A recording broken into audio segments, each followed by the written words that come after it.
Hi everyone, welcome to Nerds Bay. My name is Julia, and I'm super happy to have you here. And today we have a great and the warmest person and recruitment of Finland, Viivi Marttinen. Thank you, Viivi, very much for joining us. We met with Viivi, I've been counting, probably 6 or 7 years ago for the first time. And Viivi, at that point, been working for Supermetrics.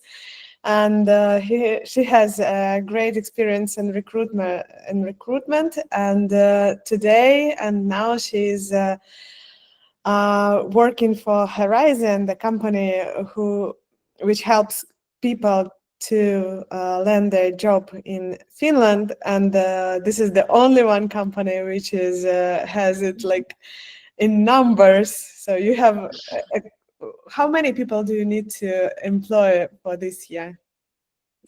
This year, our goal is 200 employed individuals in our community, so like newly employed individuals. And so we have reached that goal so Already? far. Okay. Yes, we were a little bit early. Oh my goodness, I'm so relieved, of course. But yeah, that's the goal. But This is great. This is super great. Thank you, Vivi, for you and for Horizon for your work. I know how you are busy at that moment, and thank you for finding a slot for us. So now the stage is yours, and yeah, probably you can add a few more words about yourself and switch to the yeah, presentation.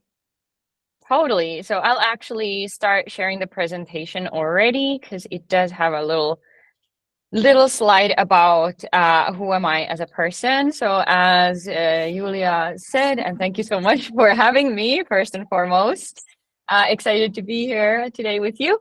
So my name is Viivi, as said, and I have background in people operations and talent acquisition in like a global scaling tech kind of a context. So that's where a lot of my views and opinions and experiences come from. So, of course, if you're not looking forward to being employed in tech, then some of these advice might be a little bit adjusted to your specific situation. And feel free to pick and choose whatever you find useful for you today. And as always, I like to kind of do this disclaimer that this is a safe space. So you are allowed to ask questions at any point. And also to disagree with me. So it is okay to have a differing opinion. And I think that they're also great kind of a point of conversation to be had if that happens. But yeah, I'll be talking a lot about the LinkedIn side, but oh, okay. I think my presentation went somewhere. Here we are. All right, good. So yeah, we'll be talking mostly about LinkedIn and how can you pitch yourself or present yourself on LinkedIn so that it is impactful and makes a strong case for the employers, but also a little word in the end about networking and how you can use LinkedIn for networking. And I promise it's introvert friendly. So if you are an introvert, worry not, we'll have some tips for you. Cool, well, let's get started. So first and foremost, I would like to do a little bit of mindset kind of setting so you can approach the materials from this like kind of very specific point of view. So I have this personal thesis that if you're not visible, you can't be top of mind. Sound is breaking. Okay. Is there someone who has a bad connection? Sound is great. Okay. So I think it might be and then the individual internet connections that might be a little bit tricky here, but feel free to leave and come back if you need to reboot your computer or something like that. Yeah, so if you're not visible, you can't be top of mind. What does this mean in practice? It means that if people don't know you exist, they can't consider you for opportunities, even though they would be like an amazing fit for you. You are the unicorn candidate, but if they don't know you exist, then they can't consider you for those opportunities. And of course, one way of being visible is to make sure that your LinkedIn profile is filled in, so that when recruitment professionals like Julia go out there to source for talent, they are able to find you because you have filled in your profile and the information is there, so you're findable. But then also, if you are visible, as in being visible on LinkedIn through events where you network, then you have a higher chance of being discovered, in which case you're not necessarily applying with hundreds of other candidates. It is like the company considering you like 1 out of 1 candidates. And of course, that's the ideal situation that we're trying to get you to. All right. And then I have another one. I promise after this we'll go to the like practical application, but another slide about kind of mindset setting. So if you don't describe the practical value you can bring, people won't understand why they should hire you. So this means if people don't understand the outcomes, the results, the impact that you have created in the past, they won't understand what it would look like if they hired you now. Because often when we see these job descriptions, we see terms being kind of thrown around like track record, demonstrated experience, or demonstrated performance or impact, something like this. So they're asking for someone who has already done the thing before. And how can we match this? Well, we have to make sure that when we say something in our LinkedIn profile or in our CV, in our application, that we link the things that we did to a real life outcome, because then they understand why you're so impressive as you are, as I know you are. So if I would give an example for you kind of to demonstrate this. So let's say that there's an event coordination role open somewhere that I want to apply to. It would be very realistic. I do a lot of events in my current role. And then what do I write in my CV and in my LinkedIn? Well, I should totally say something about having organized events. So maybe I'll start with a bullet point. This would be the classic case. I have a bullet point, organized events. Okay. So now we know you've done something similar, but we had no idea what does it mean in real life? Because it could be an event for 10 people. It could be an event for 300 people. It could be online. It could be hybrid. It could be live. Like there's no context that I'm giving to the employer to really understand why they should consider me specifically, because I'm not giving them a whole lot. So rather than describing just the like actions I've performed, I have to link the action to a real life outcome and context for them to get kind of impressed about my experience. So then if I would improve that bullet point, and this is something I have done before, so then I could say, I could say I owned the organizing, or I led because I was the main person responsible for this event. So always use verbs that describe accurately your ownership of that thing, because in Finland, I think we value this sort of like independent touch a whole lot. So like building, leading, owning are really good verbs to use if you've had major ownership of something. But yeah, I could say I organized an event for 300 active job applicants and 25 startups at the Helsinki City Hall, which received an average score of 4 out of 5 from event participants and resulted in 7 job offers being made. So now we understand, right? So rather than just saying, I organized events or I used JavaScript for something, I'm describing what was the real life practical outcome of me using this skill. So this is, okay, mindset setting done. Now we can move forward to the templates that I have for you and kind of go through your LinkedIn profile one piece at a time. And why LinkedIn? Well, it's very, very popular in Finland. And often when I talk with companies and with employers, and I ask, do you actually visit people's LinkedIn profile? And they say, if it's linked to the application, I will visit, because they expect that they might find more information about you as a person, or more details, something interesting about you, maybe your references, if you have references in your profile. So it's definitely interesting for them. And I would say that LinkedIn is the number one platform for Finns to network professionally outside of live events. But yeah, so okay, we're in LinkedIn and we're in our own profile. So let's start from the top. And on the very, very top of your profile, you have, of course, your picture, your name, your title, or headline, as you might want to call it. So not a whole lot about the picture or your name. Of course, have your name, have a picture. It does help you because LinkedIn is kind of a very 2D platform, right?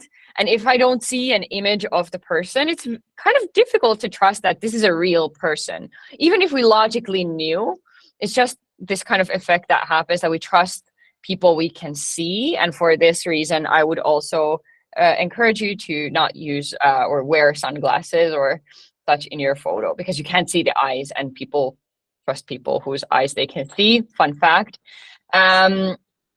But yeah, have a recognizable and professional profile photo. It doesn't have to be professionally taken. It can be taken with your own cell phone. That's totally fine. As long as you look like a professional, so tidy, it'll be fine. You definitely don't need to wear a suit in Finland.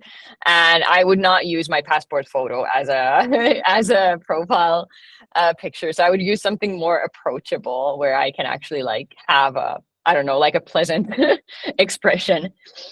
Then about headline formats. Why do headlines matter? Well, it's the first thing that people see about us when we're interacting, so being social on LinkedIn, and when they're landing in our profile. And this is where we can really kind of set the expectation of what you're going to find in my profile. Like, who am I as a professional? So the headline has to make sense for what you're trying to do next. So whatever information we are editing in our profile, we always have to keep in mind, what is my goal? Like, what am I trying to do next? And make sure that it's consistent with that goal. So even if you're changing careers, like let's say that you used to do some kind of factory work or gardening, and now you're going into front-end development, you have to adjust your headline to make sense for the front-end development. So your next step. And you don't have to currently be employed to have a headline that says front-end developer, because if you have studied that, you have developed your skills, you have the skills, right? Sometimes people get a little bit like, I don't know, timid or shy about this. And they're like, oh, but I can't call myself that because I just graduated from my degree, or I'm like graduating soon from my degree. So I'm not like ready yet. But I would say you have done all of that effort to develop those skills. You have them and you have to document them. And also it is fair for you to call yourself a professional in that field. But yeah, in the headlines, you might want to use the sort of like separation of keywords by vertical lines format. So I have the formats here that you can take and use in your own profile. So if you opt for this approach, I would recommend that you start with the most specific one first, because this is what they'll see first when they see you somewhere on LinkedIn, whether it's you commenting, whether it's you posting, or they're visiting your profile. And there's this effect also of people, I can't remember the name of it, it's a very long name for this phenomenon where humans associate the information that comes sooner in the string of information as more important and with more kind of weight than the information that comes after. So we have to start with the thing that is the most descriptive, the most specific description for us as a professional. So usually this would mean role or title. And I have an example here, but this could be like any other professional. So here I have content marketer. So that is a role or a title. So, and you can be a content marketer whether you are employed currently or not. Then we'll kind of zoom out a little bit. So if we have some kind of specialty or niche or like an area of expertise that is interesting for us, and we still want to continue doing that, so keeping in mind where are we going next, then we'll disclose that next. So here I've put in organic content. So we're not doing paid marketing, we're doing organic. So that would probably mean like blog posts, maybe social media, and so on, promoted content.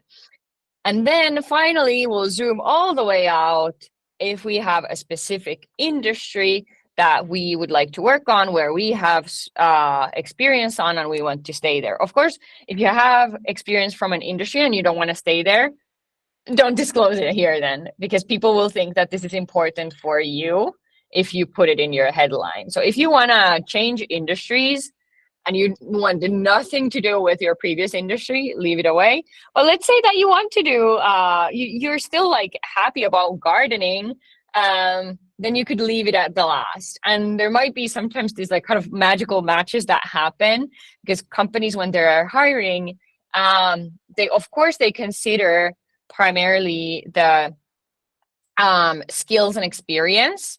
So they're concerned, like, does this person have the skills and experience that would give them a good chance of success in this role? But there is another side that they're also considering when they're looking at your profile and your application, and that is industry knowledge and understanding. So let's say there's a medical devices company that is looking to hire a software developer. Well, for them, it's of course interesting if the developer has done anything similar than what they're trying to do, and you'll find that what are they trying to do from the responsibilities section of the job ad. So that's interesting for them. The tech stack is interesting for them. Do they use the same tools as we do? Do they know how to use them? But then there's also, let's say that maybe in your previous life, you were some kind of, I don't know, researcher in medical biology. I don't know. This is like a total BS title because I don't know anything about this field of research. But like, let's say that you have some kind of a connection, and it's not like you're being a researcher in that field anymore, but you have this knowledge, then that would be amazing for the company to know. And that would immediately make you an interesting candidate.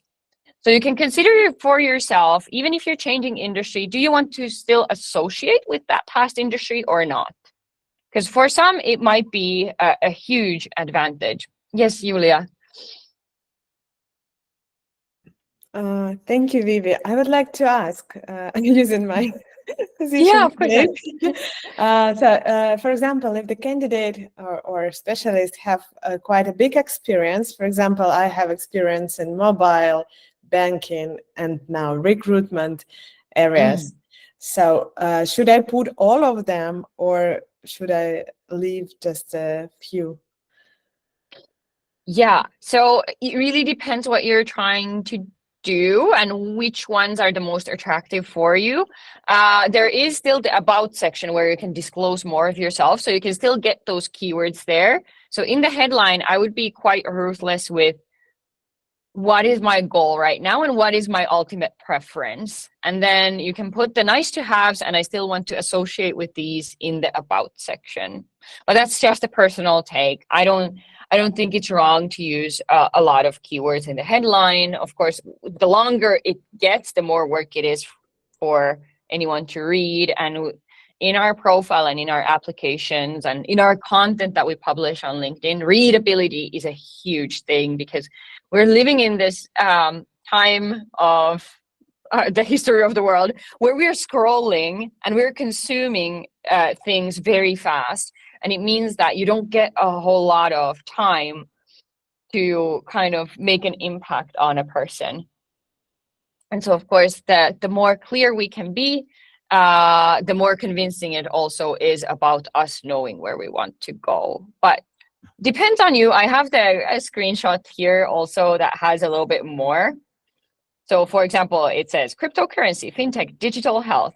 So this person has decided to disclose multiple industries, and maybe they're all still interesting for them.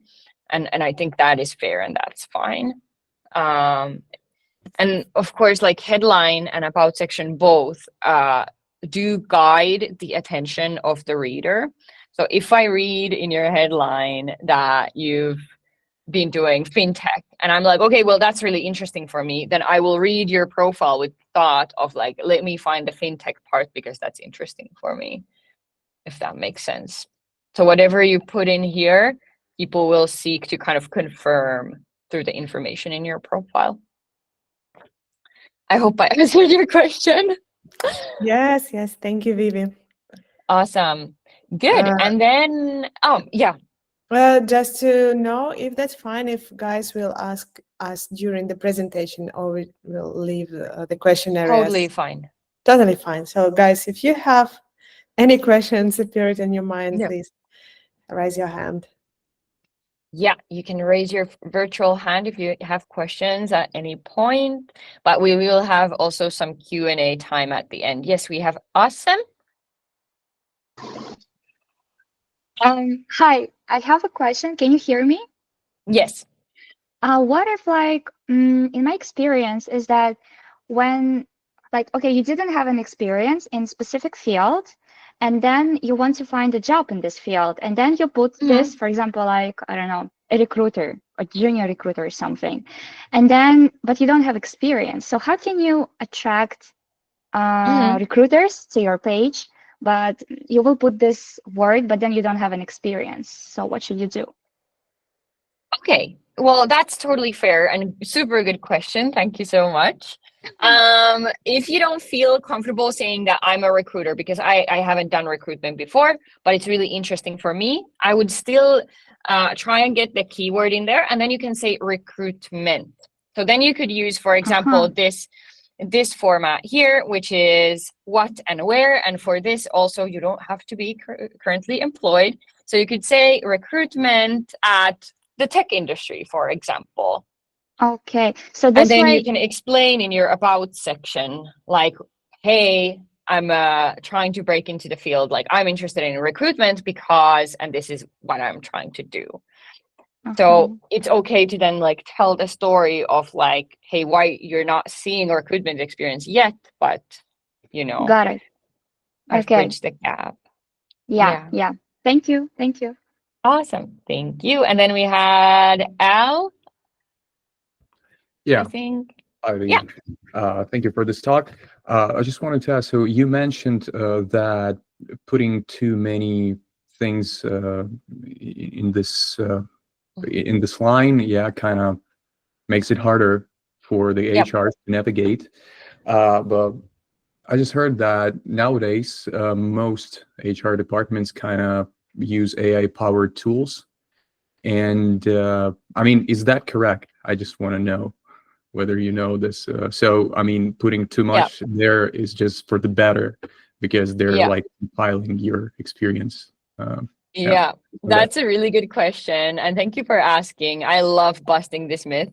So this is kind of a hot potato topic in the recruitment industry, but especially with the job seeking community currently. And I have asked every single recruiter and talent acquisition specialist and HR and hiring manager that I have met, do you use AI for recruitment? Because my own experience is that I've used solutions like Greenhouse and Team Tailor and Breezy as the applicant tracking system. And some of these have these kind of features that sort of like, I think it's probably AI powered, like they highlight like a top candidate. And I've always disagreed with a top candidate that the system has highlighted. So I think they're not very good at that.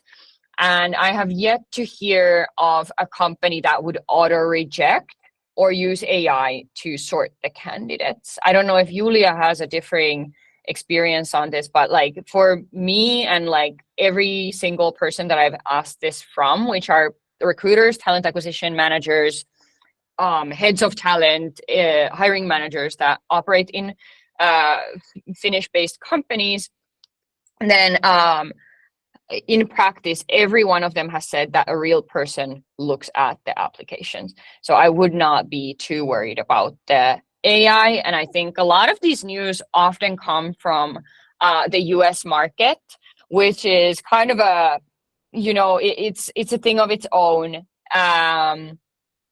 And there's less regulation about this. So in the EU, I can't remember if this regulation is already applying, but there's this kind of regulation that says that AI cannot make decisions about that impact a person's future. So that means that an AI cannot decide who's going to be hired. Of course, you could do some sorting as long as there's like that human element. That would probably still be fine and could be seen as like legal. But at the moment, we're not at that point yet, really, with the solutions that we have in our hands. And so you can trust that a real person is looking at your application. And then if we talk about CV specifically, the applicant tracking systems do read your CV. So they do this like CV parsing, where they take information from your CV and they auto-populate fields in the applicant tracking system. So they, for example, they're like, take your email and they slap it on the email field in your automatically generated profile in the applicant tracking system. And there, it is true that some CV formats are more readable than others. So if you want to be like super duper sure that the system can read your CV and auto-populate these fields, it does not make decisions about your CV, just that like the information is allocated correctly, then I think a single column format is one of the best ones for that. Often we use like 2 columns. So you have the like side column where there's like a phone number and personal info and hobbies and language skills and so on. PDF every time. PDF is superior when it comes to CVs. Always submit your CV as PDF. Okay. Yeah. Thanks. And so once again, the single column one is the most preferable. Yeah. Okay. It's I'm not saying that it's the easiest for the system, but in practice, your CV will be seen by a real human person. And for example, when I had a candidate whose CV was not parsed fully, so all the fields were not filled in, I would just copy paste it from the CV and fill it in there. So of course, it's a little bit of extra effort, but I think humans generally would do that to make sure that they can reach the candidate and let them know what's going on. Right. Yeah. Awesome. Thank you. No worries. And the more corporate, like I have a corporate CV and I have a startup CV. So I have a corporate CV that's 1 column and super boring and super readable by these applicant tracking systems. I would imagine I've never used the really, really big corporate applicant tracking systems. And then my startup CV has 2 columns and it has like a more laid back picture and it has a professional intro about me that talks about me as a people person and coffee lover. So of course, like it's also know your audience a little bit, like who are you marketing yourself for? Ultimately, the contents are very much the same, maybe with some tweaks in the wording. But this comes from my background, of course, understanding the startups maybe a little bit better, and the fact that they care more about they seem to care more about the person, like also like who are you as a person and personality, because startups are quite the environment of their own, and it takes a different type of person to work in corporate than in startup. I could not work in corporate personally. I would die under all of the like tightly lined boxes. But I know that there are people, my own spouse included, who love to have like super clear framework. Like, this is what I'm doing. I know everything ahead of time, and then I can go and execute. And I love the chaos. So it takes a different type of person. And so I have 2 CVs that are geared differently. All right. Thank you. Yeah. Should we continue then, I suppose? I have a third format here. This is by far the most difficult one, and maybe best used by well, I don't know, like best used by creatives. I think I see this most often with marketers and business developers, and maybe like design or like creatively oriented people.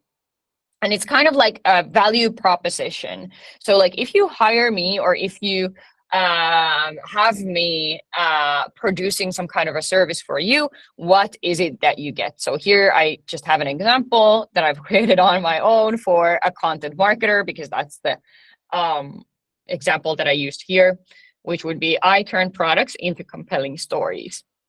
But this is, of course, a little bit of more of a creative endeavor, and you can still, if you want to use a value proposition or a value statement, then you could like here at the like after it add a vertical line and then use the what and where format. So for this case, it would be I turn products into compelling stories, and then we'll separate because it adds the readability, and then say content marketing at B2B SaaS. So that would be a totally good way of still getting all the keywords in there and being clear, even though the value statement is not maybe universally understandable by all. Right, and then we continue our way downwards in the LinkedIn profile. Sometimes you might have this personal intro also in your CV. For developers, I really do recommend maybe not having like in their CV.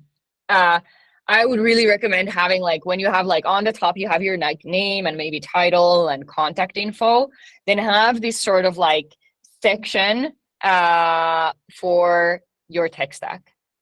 I love that so much. I don't know if Julia agrees, but for developers especially and other technical folk, I think it's so amazing to have the tech stack or technical skills up front on top, so I can check like, are we matching here?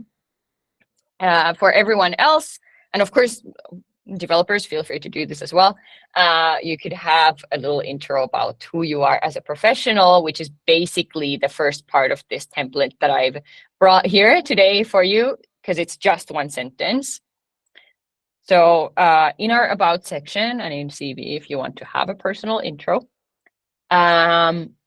start with who am I as a professional? Like, how do I identify? And here you can pick and choose again, what are the things that I want people to understand or know about me? And it doesn't matter what you've done in the past, you can choose which ones you include.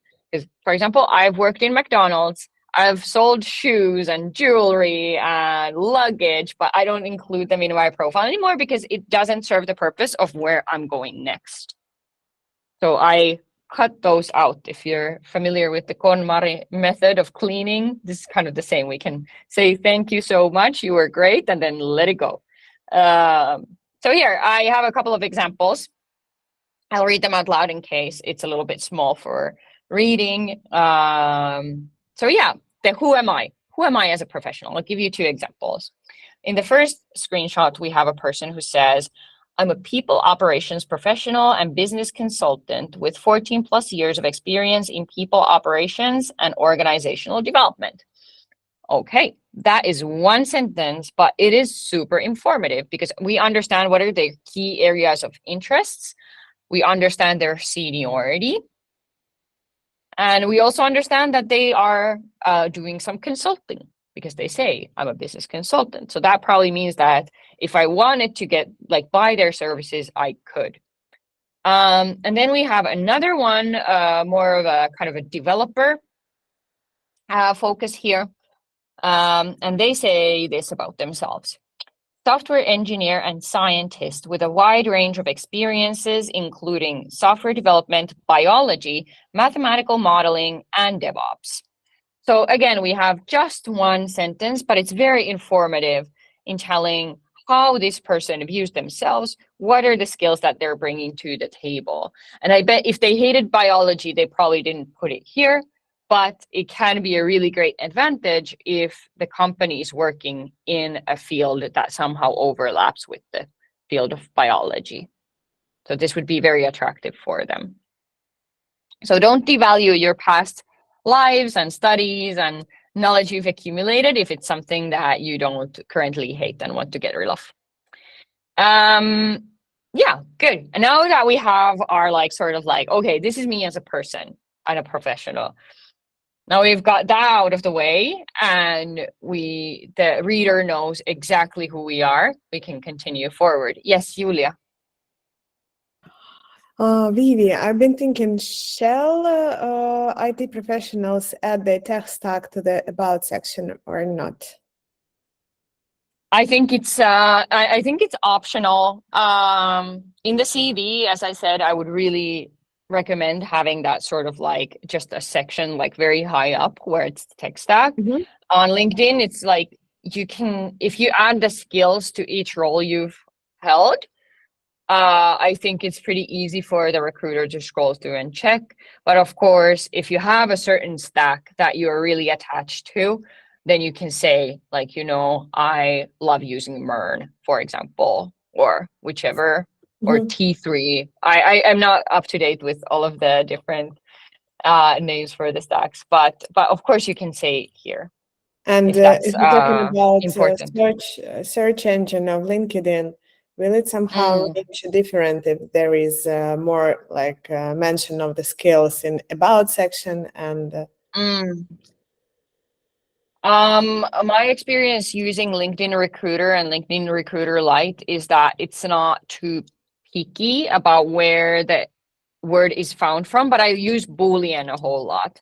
So I'm not looking for the word from a specific section. I'm looking at from anywhere in the profile. So I think that makes maybe a tiny difference, but I would definitely make sure that my tech skills are in the skills section. If you add skills to your specific experience in your profile, they will be automatically added to the skills section as well. And I think you're limited to 50 skills in your profile. But yeah, I think if you're really attached to using a specific stack, of course you can mention it here like upfront, so that when somebody's reading your profile, they immediately understand whether you might be a match or not, and they don't waste their time, and then they don't waste your time trying to get you interested in an opportunity that's not interesting for you. CV format specific to Finland. I'm not sure if there is a CV format that's specific to Finland. I think in Finland, we don't have any regulation about whether you can have a photo in your CV or not. So it is totally okay to have a photo. I know in the US market, it's not. So as format fits, like any format that you want to use, like it's kind of a wild west in that sense. And you can actually be very creative with your CV. So let's say that you're changing industries or changing careers, and your main experience from your new field is through volunteering and studies, and you don't have formal job experience yet, then definitely use the freedom that you have with formatting your CV and bring the relevant stuff to the top. So we always want the most relevant and specific to what we're trying to do to be found on the top. So after there's the name and maybe tech stack, if you have that. If not, then there's the name and like contact info. And then we enter the experience. And you can call this, like LinkedIn already does, you can call it experience. LinkedIn does not say formal, salaried employment experience. It says experience. And I think this is because LinkedIn also recognizes that we live in a world where experience comes in many shapes and forms. And so you can do this also with your CV, that you call it just experience, or you can separate types of experience as relevant experience, other experience. And relevant experience can be volunteering, can be your hobby projects, can be studies, and you just treat them as real experience. So you document them as if they were a normal role that you held. Cool. And now we have a few comments here. So let me just read read through. Can you share? Is it worth to ask former colleagues to write recommendations on LinkedIn? The short answer is yes. If somebody is willing to put their name and face on your profile and stand by the fact that they believe in you as a professional, I think it's quite a strong statement, and it will always be favorable. So when you're on your way out a role, and if you have a good relationship with your manager, with your close peers, then ask them for recommendations. Absolutely. I always check those. Always. I think they're amazing. They give so much information about like, how is it to work with you? And like, what type of a person and colleague are you? Or manager, especially managers. I think it's amazing having a recommendation from one of your team members. Al has a question. Yeah, have you ever run into a situation when you're calling the reference and he or she says like, oh, this guy, please, do not accept him for a job? I have had, yeah. You've been scared? That's interesting. That's unusual. It is unusual, and I actually had a discussion about this with one of my senior colleagues a longer while ago, so like some years ago, and they said that they view the kind of reference check also as a test of self-awareness, because obviously you should give references that think favorably of you. But if you're not very self-aware and you think you're amazing and everyone else should think you're amazing, then you probably don't consider who's going to speak favorably of me. And maybe it's a little bit of a red flag. Of course, it's a red flag if I call someone that you provided and then they're like, don't work with these. But in general, I think Finns, if your reference is Finnish, they will probably not say directly, don't hire. They will tell you, oh, well, we had some difficulties. Maybe I wouldn't hire them for that specific task. And they'll kind of like maybe go around them because they're quite polite in this sense. But yeah, I've had those experiences, yes. Can I add a couple of cents to Of course. your speech? Yeah. Just wanted to say that when you ask the recommendation in LinkedIn, then you can decide by your own if you want them or not on the page. So it's not necessary to put bad recommendation to your page. Yeah, absolutely. So this was now in definitely in the context of calling someone. So yes, I've had, one thing that in Finland companies can call for the reference and have like 1 hour discussion about the person. So if you provide somebody's phone or contact information, be sure that this person will be ready to discuss you, for example, for some time. Yeah. Definitely. I've personally always tried to limit my reference checks to 10 minutes because I want to be mindful of the person's time. And I'm basically just fact checking that I've received the right information from the candidate and gotten the right impression of them as a person. But of course, I'm just one person. There might be quite a lot of variance here. And one more word about references. Legally, you are not allowed, as a recruiter or employer, you're not allowed to contact the candidate's past employer without their consent. So I would always, like, if I have references, then I would, like, in the CV say, like, references available upon request, or then I would disclose, like, a title and the company where this reference is from, so they understand like how recent the reference will be. But I would not give the contact information up front because I would like want to know when someone is calling my references, and it's nice for them to know as well. As a recruiter, I would give them notice. I would send them a text message or email like, hey, can we agree on a time? But of course, not everyone does that. I usually put upon request in that section of my CV. Yes, it's Ikram. It's totally fine. Yes, I would do it like that. So you're kind of letting them know up front that, hey, I do have references. I have people who believe in me as a professional, and you can ask for more information if that's needed. Not every company uses references. So not every company has a reference check. There was a question, usually regional HRs have specific regional preferences. Yeah, I think this is correct. Of course, like whatever market you're searching the job in, it has its own flavor, like for everything. I think CVs are pretty standard across the globe. Of course, like with some minor differences, like some markets seem to be more okay with having a lot of text. I think Finnish preference is kind of like having some high degree of readability, which means maybe less text and more focused on the outcomes. And then of course in Finland you can have a picture. In US you're not generally supposed to put your picture in the CV, and so on. So some preferences definitely exist. And if you're a design professional, I would definitely benchmark the company's style before applying to make sure that your portfolio is matching that style, because that's probably what they're looking for, unless they said otherwise. Cool. Okay. So once we've disclosed like who are we as a professional, then we can tell about our achievements, our strengths, our favorite activities, or especially good for career changers, conditions in which we thrive. I think that's always very compelling and interesting to know as a recruiter.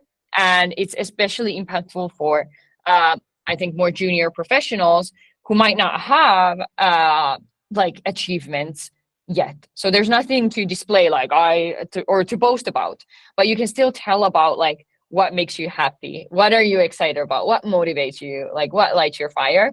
I have the examples again in the screenshots.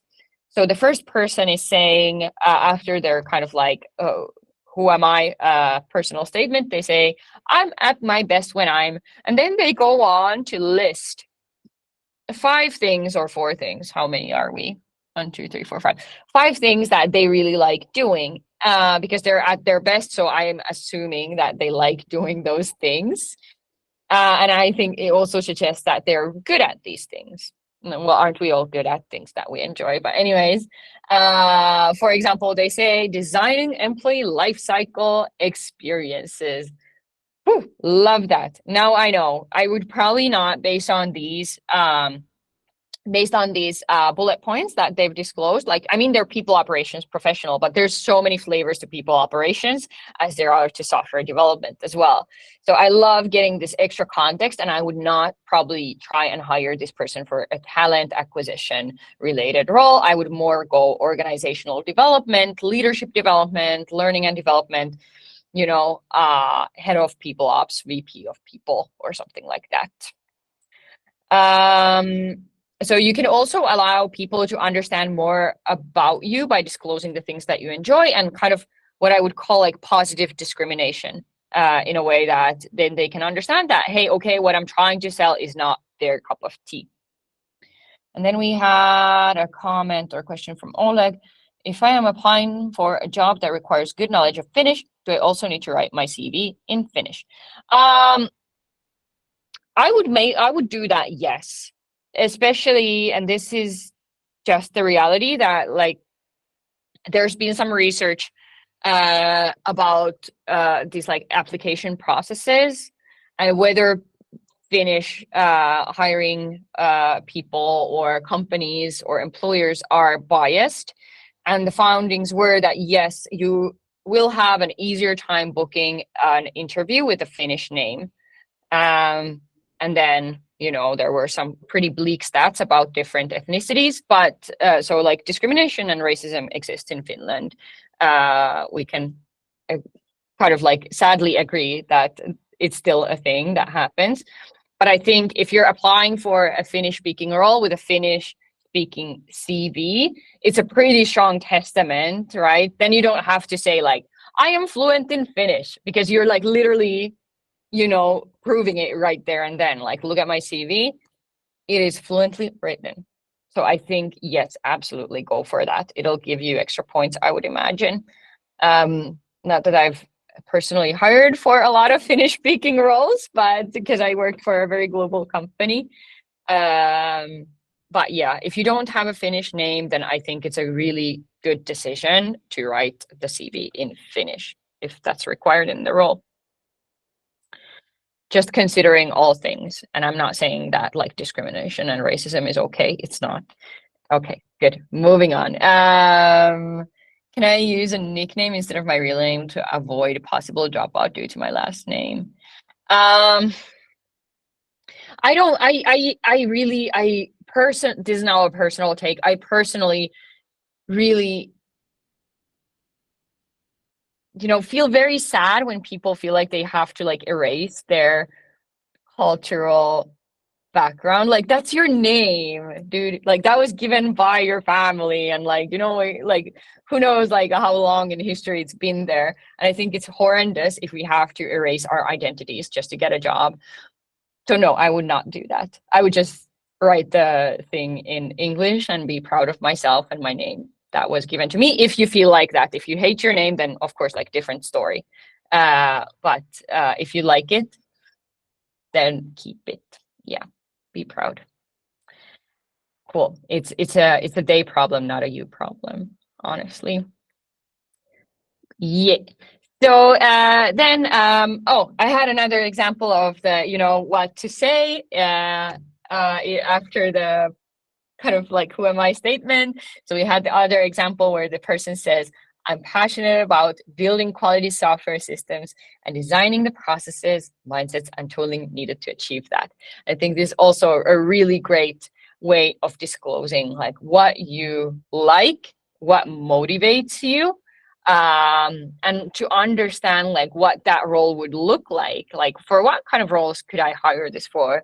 I would definitely hire this person for like engineering lead or something, because they seem to have this focus for like developing the ways of working, and I think for that kind of position it would make sense. And they did work as a CTO, also, this person. So I think it really like matches with that. But yeah, if you're like kind of, and in the end, you can kind of tell your story, you can tell what you're looking for, anything else, but like it's important that we first disclose,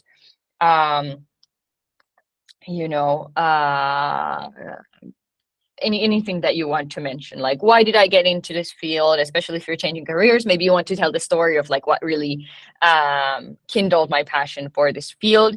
And it's really great because then if you are changing careers like drastically, then people can understand like, oh, okay, now it makes sense, and I can trust that the motivation is genuine. Okay, and then we had a comment here. Please provide some recommendations for candidates who either due to their decisions or circumstances are radically changing their professional field in mature age. For example, someone who previously worked in public affairs and now has completed additional studies and is transitioning into digital marketing. How should this be best reflected in their profile, and how should they communicate this during an interview? Thank you in advance. Okay, yay. Okay, super cool case. And congrats you for making that decision. So then I think that your background, especially since it's a long one in public affairs, probably has a whole bunch of transferable skills that you can still use in digital marketing. So I would definitely in the about section and in my application, when you're entering a new field, explain why am I making this change? So then the employer or the like recruiter or hiring manager doesn't have to guess, and it makes sense. So you can make it make sense by telling the story. Like, why am I now doing digital marketing? Like, what pulled me here? What motivated me? What am I looking forward to doing? So you can kind of paint the picture of your personal vision for why you're doing digital marketing and what you're wanting to build or the impact that you're trying to create in there. And I think it always helps when you kind of like just like say it out loud, and now out loud, like also including saying it in text. But let's say that you found that in public affairs, like there's a lot of important stuff happening, but it doesn't get out enough to people so that people know how to participate in like for example, public decision making. And that's why you have this like passion now for digital marketing, because you see it as an avenue to get people involved in these processes that lack the participation of the general public. Now, this is of course me just like painting an entirely fake story, but like, for example, this, you can tell the story. You can tell like, why did I make this decision? And you can address it head on, and it will be bold and it will be impactful. Because of course it can be like rather confusing if I'm just receiving a CV for a digital marketing position that says public affairs, public affairs, public affairs, public affairs. Then I'm like, okay, I can see that there are probably transferable skills, but I don't understand why. Like, why are you applying here? But then if you address that, then you'll become immediately more of a I don't know what's the right word, more interesting candidate, because there's a story. And of course, you probably know what the skills are that you would still be using, and what are the advantages that you bring with you from the public affairs to digital marketing, whether it is like writing complex things in a simple manner, definitely a marketing thing, or like knowledge of these like public decision making, especially if you're applying to be in the comms team of a public sector entity, then this would be huge, of course, that you understand like how those systems work. Yeah. And and you said like in a more advanced age, or however, in mature age. So you don't actually have to disclose your age anywhere. You don't have to. You don't have to disclose your age. You don't have to disclose whether you have kids. You don't have to disclose your religion, your marital status, anything. And employers are also not allowed to ask these things in the interview. Yes, Julia. Thank you, Vivi, for your great answer to this question. And I would like to ask a little bit more. You say that you don't have to disclose how many kids you have or what is your age and so on. But as I see in Finnish LinkedIn, especially men's, they love to put that I'm a father of 3, I'm a father of 5, something like that. But is that liable for women as well? Like, if I will put that I'm a mother of 5, will it make me some, let's say, advantages for others or not? What is your thoughts about that? This is a very good question. Yeah, and I think here we are suffering from a societal imbalance where men associating with traditionally female characteristics makes them better leaders, whereas women associating with that doesn't like add anything, because like that's the default for women anyways, and you're expected to be that. This is of course not correct. Not every woman wants to have a family or kids or aspires to that or sees them as their like greatest achievement in life.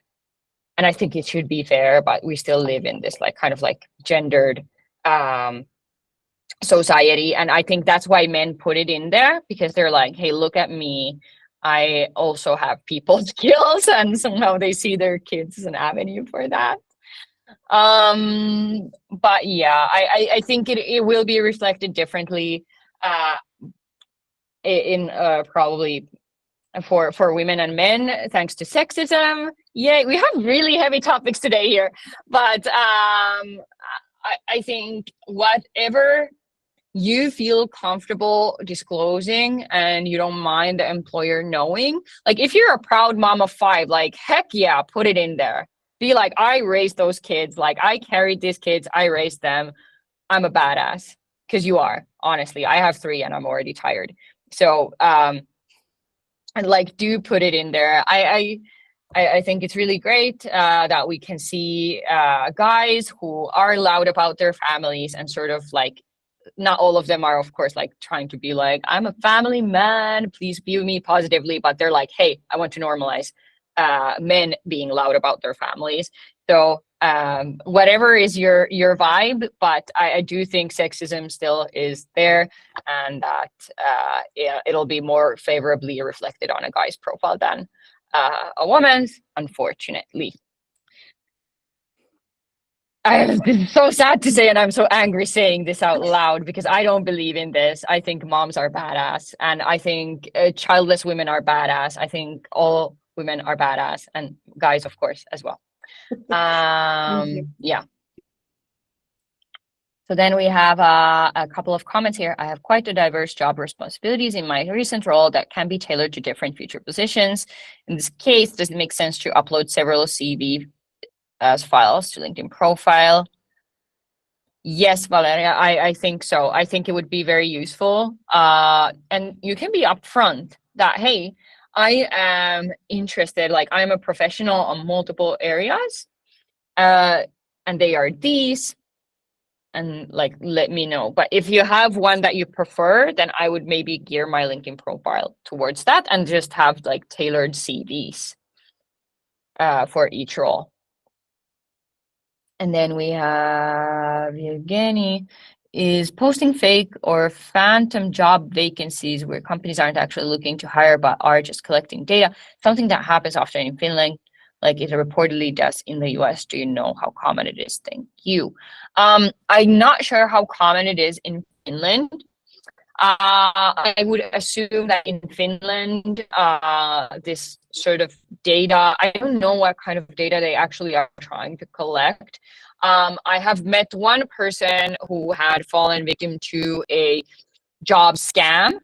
So with the kind of premise of like, oh, I want to hire you, they asked this candidate to pay for some fees and then vanished. And she lost her money. And that was really, really sad.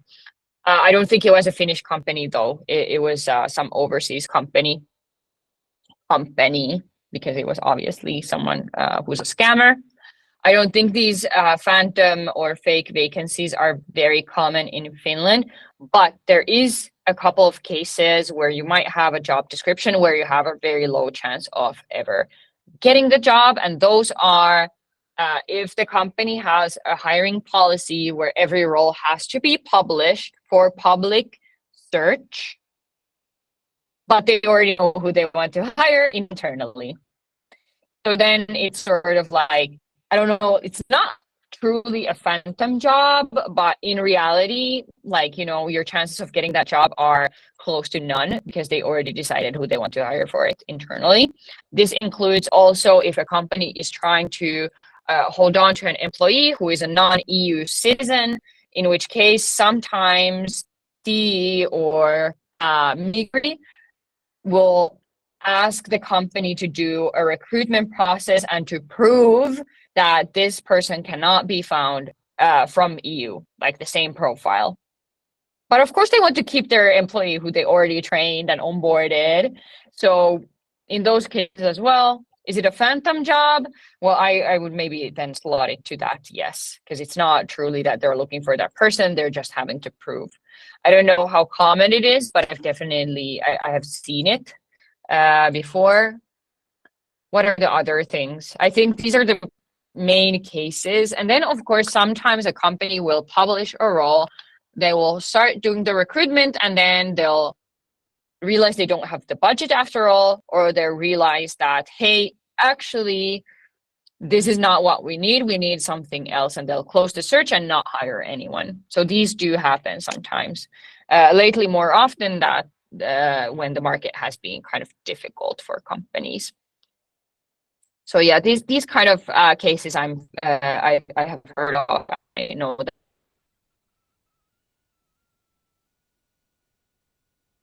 they exist. Yeah. And anywhere, of course, in your profile or in your CV, including keywords. So these were very repeat across job descriptions for a specific kind of role. So if you look at past job descriptions you've applied that are very with each other, or some that you're about to apply to that are similar, you will see that there are words and terms that probably repeat So let's say that you want to be a front-end developer and you're especially interested in like mobile app development. It's very likely that there's the same tech stack mentioned, frameworks, technology that is repeated across these things repeat. Oh, am I still here? Can you hear me? Julia, can Yes, you hear me? Vivi, I can see you, but this is some problem is connection. I've been just stuck in and thinking that my problem, so it's your problem. So probably you have that sound breaking effect. Okay, well, let me know if there's any more, like immediately, if you, Okay, I can try and change networks. Okay. Yeah, but can you repeat your last phrase? Yes, I can. So, I was saying about the keywords that if you notice that in the job descriptions that you've been applying to or you're going to apply to, and you can ask ChatGPT to do analysis on this for you, by the way, or like any other AI.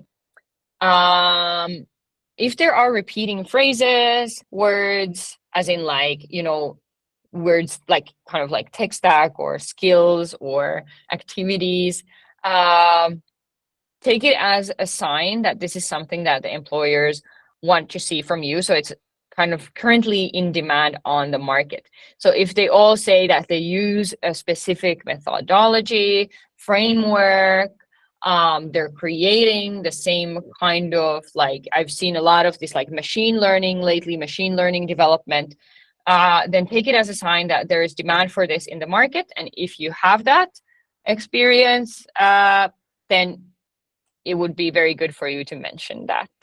Of course, every time you're applying for a job, I would recommend that you look at the responsibilities and you reflect those back to your experience. Do I have this? And if yes, you need to mention it, because it's kind of like a game of connect the dots that you're trying to do. You can include motivations, passions, can be towards an industry, can be towards a technology, using a specific type of technology, building with a certain type of technology, or building, like, for example, quantum computers or something like that. Can be also like a specific type of action. So maybe you love helping people understand We still now again complex have this technical concepts, but like making them. Okay, let me my connection might break, but I'll hop onto my hotspot and hope that it will be a better. Thank you.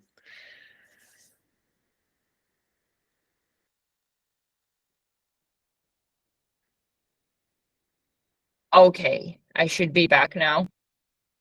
Yes, you're back. Okay, great, because I just changed Wi-Fi's. So let's hope that this works. Fingers crossed. Okay, yay, thank you.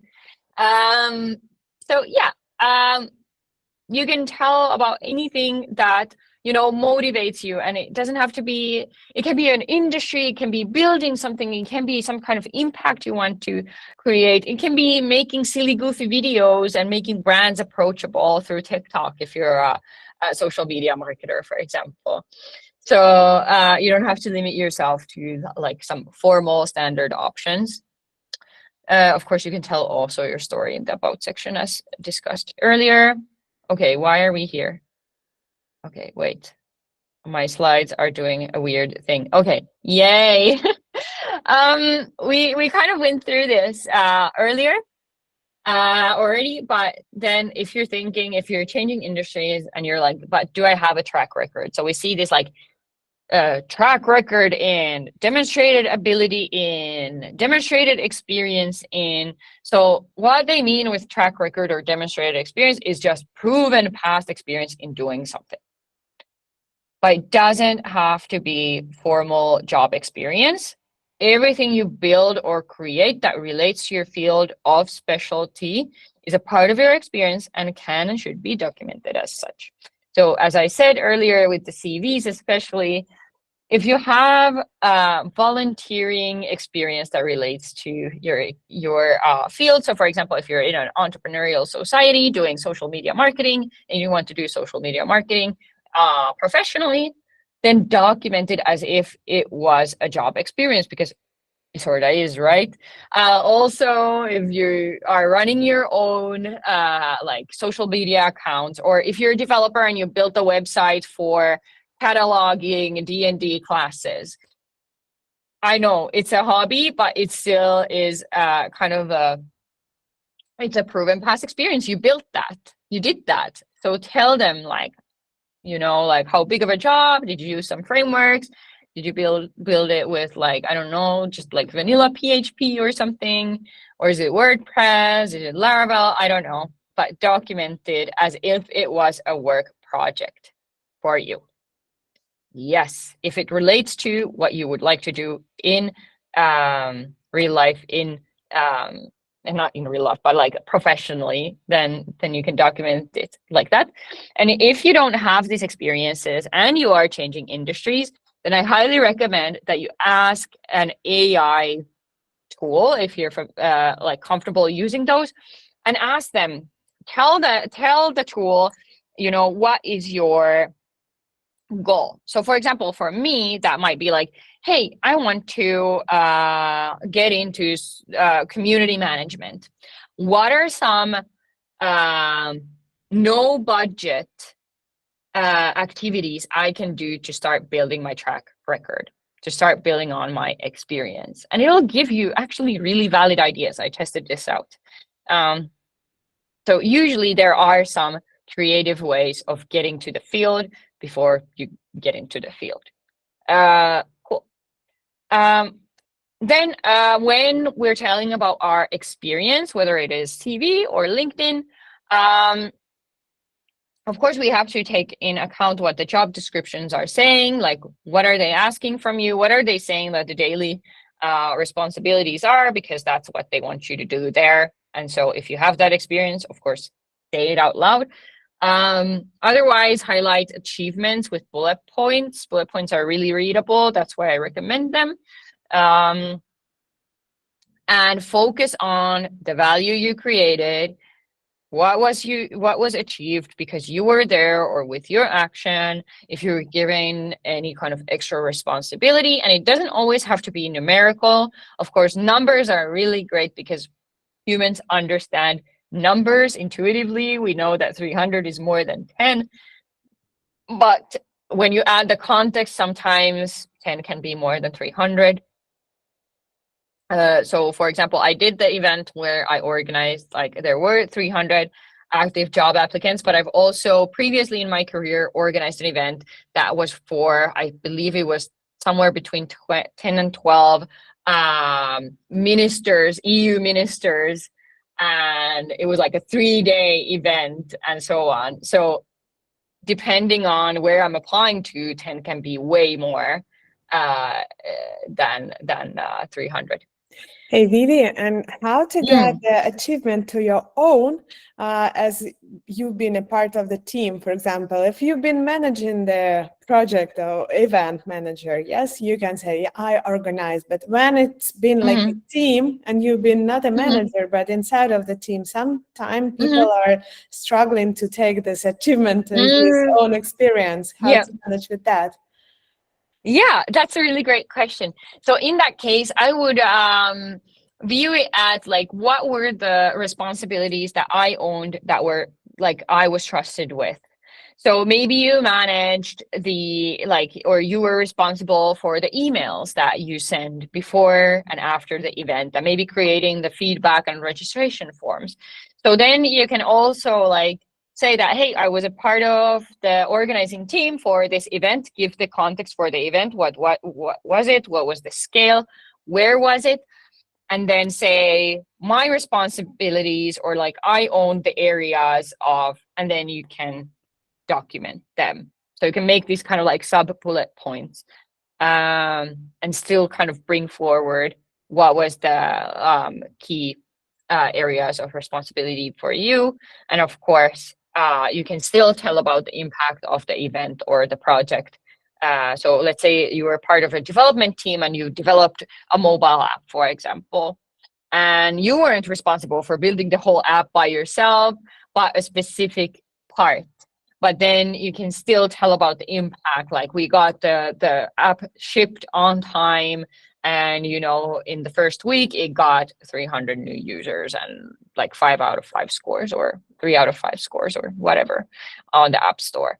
So you are still a part of the success of the thing, or of the thing happening. So you can also, of course, share about that, even if you weren't solely responsible. Yeah, but for the Super good developers, question. I believe that it's quite difficult to measure marketing, get the marketing measurements for their job, which they made like a part of application, a very small one. So how you will manage with that? Yeah, for developers, I think it's more okay to tell about the actions you have performed than for other professionals, because I understand that sometimes you're working on one part of the entire system.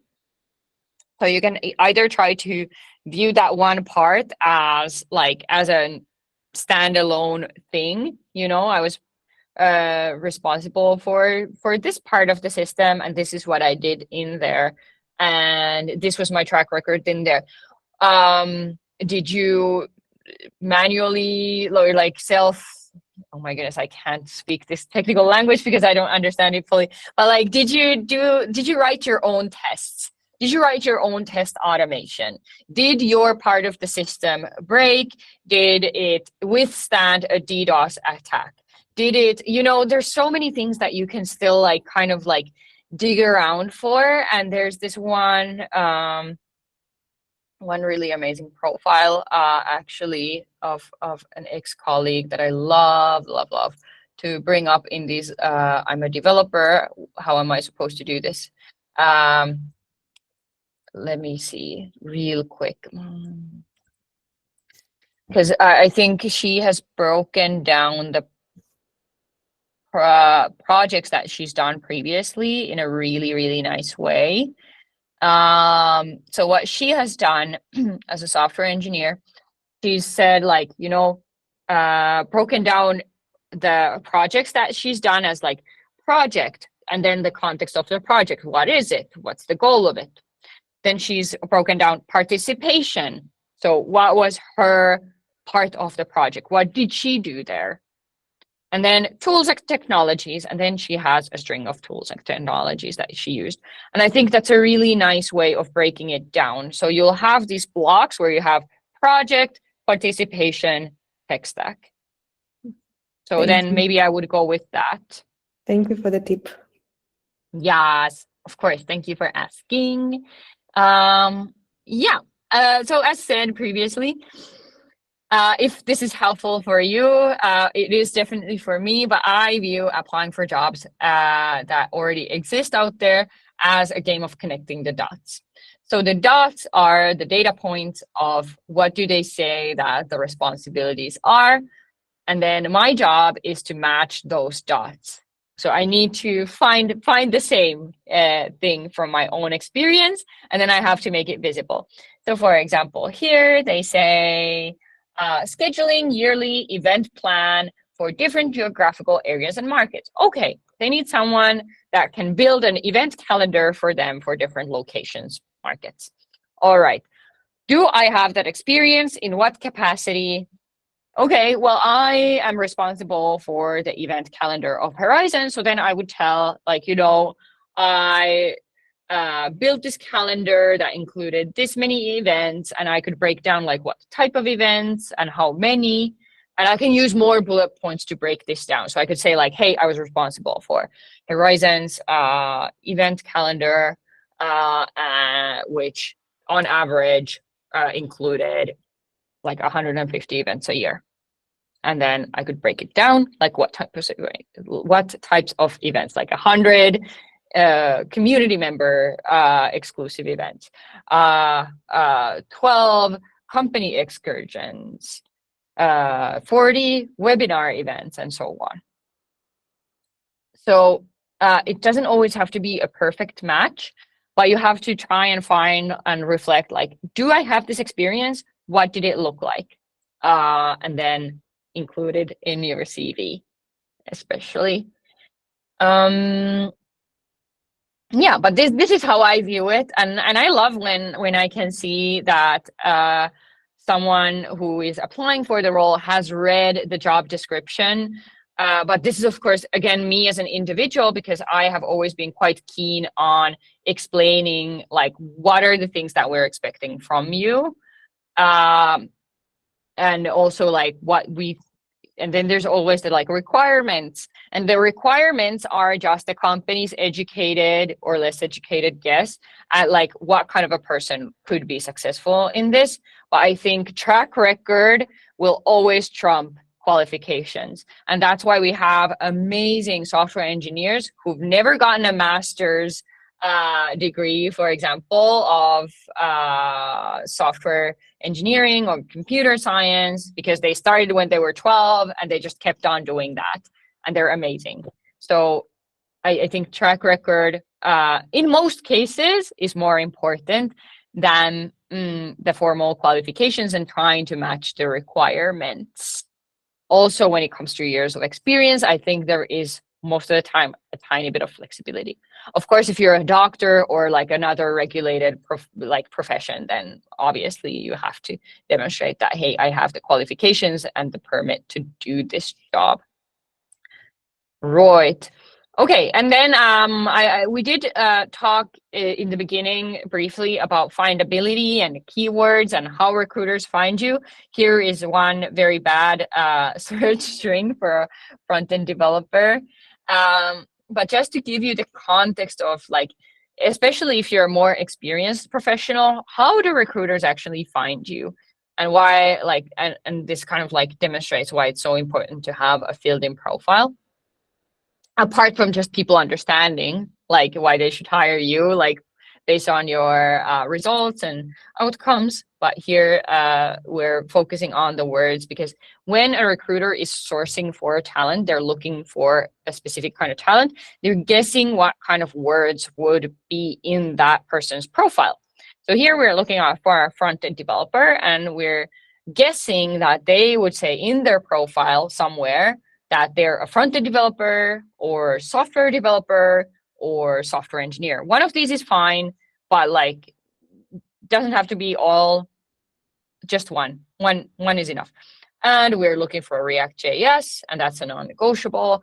And either JavaScript or JS, because we understand that like people might say either or, it's the same thing. And TypeScript, another non-negotiable. And then we're excluding people who say that they're a backend developer. And that's why this search string is a very bad one, because I think it would be totally realistic for someone to go from backend development to front end.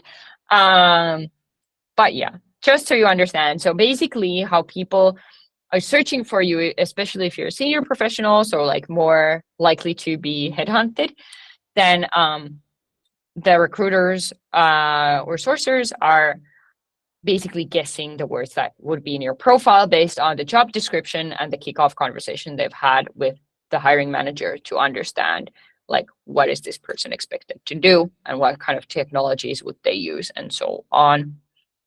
And of course, I think this also applies to how we read people's CVs and profiles, because it's in a similar way. You sort of look for certain terms. If I'm looking for a social media manager, for example, or social media marketer, then when I'm reading that person's CV and LinkedIn profile, I'm looking for the names of the social media channels they've used. Because like I know what I want to use. I know that I want us to like get started with our TikTok. So if you have TikTok or Instagram stories in your profile, immediately check.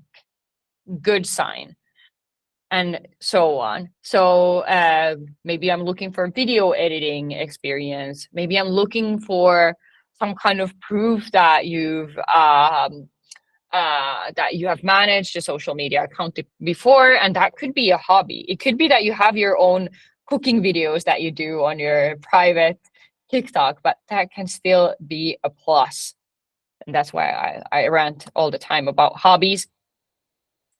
And then a quick word about the social side of LinkedIn, because now we've talked a lot about the profile and applying for jobs and job descriptions. But when you open LinkedIn, it opens in the feed, right? It opens where people are being social, and that's what LinkedIn actually is. It's a social media platform. And if you don't use it as a social media, you're kind of missing out on some really cool networking opportunities. And I'm someone who had a really tough time understanding what networking is when I was a young professional. I did not understand what is networking. Everyone said, do networking. And I was like, what is it? Like, is it like exchanging business cards? But like, how does that work? Like, I was so confused. Now I've learned that networking, at least for me, and how I view it, is me trying to understand, like being curious about another person and trying to understand if we have any common interests. And they can be professional interests. They can be interest for a specific cause. It can be interest through, for example, our personal life situation. So it could be that you're a mom, I'm a mom, and we connect on that. So it's very broad, the things, but if you're curious, you might find out that there are something in common that you have to kind of sort of have a conversation about. And sometimes you'll find that you have nothing in common, and that's fine. Then you can be like, hey, it was a pleasure to meet you. Goodbye. Have a great evening, especially networking events. But yeah, so the best thing that you can do if you want to get your networking on in LinkedIn is to take part in conversation, follow interesting people, and like share your own learnings and experience also. But like if you're an introvert, or like if you feel kind of like anxious about this whole posting thing, and you're like, oh my goodness, like this is so cringe, like it's so inauthentic and it's performative and it's cheesy. Yes, it is, but the cool thing is that you can show up in whatever way you want to. So you can be authentic. There's already plenty of us out there who are doing our own thing and being ourselves authentically, and you can join us in doing that. And eventually LinkedIn will be maybe less cringe because there's so many of us just being a real human being. But yeah, if you don't participate in the sort of social side of LinkedIn at all, then you miss out on the connections that you might have made by saying like, hey, that was a really insightful thing. This is my experience. What do you think of this? So you don't even have to create your own content. You could just find people that are interesting for you, go to your favorite company's company site, go to the people section, find people who have the kind of titles that you would like to have, and check if they've posted something recently. Hopefully recently. Otherwise, it's a little bit like you might be a stalker. Like if it's a year-old post, it might be a little bit odd. But if it's recent, then read it and comment like, hey, okay, this was insightful. Obviously be genuine. Like if it's like total crap, then be like, okay, not for me, scroll past. But if you're like, hey, that's insightful, then tell them. People love that. Oh my goodness.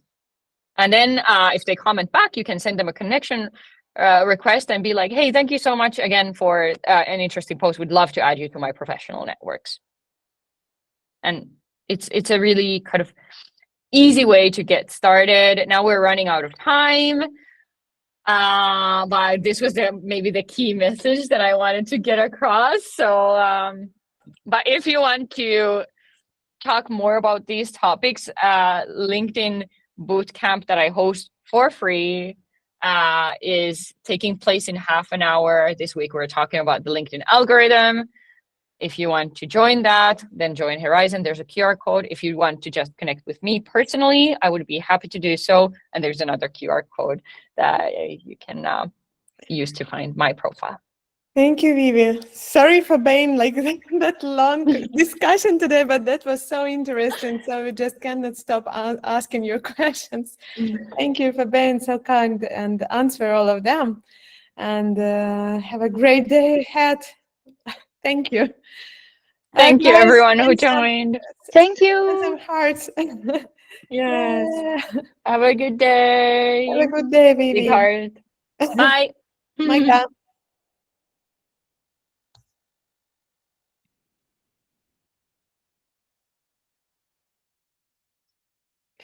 Thank you guys for joining us today. And yeah, I'm stepping now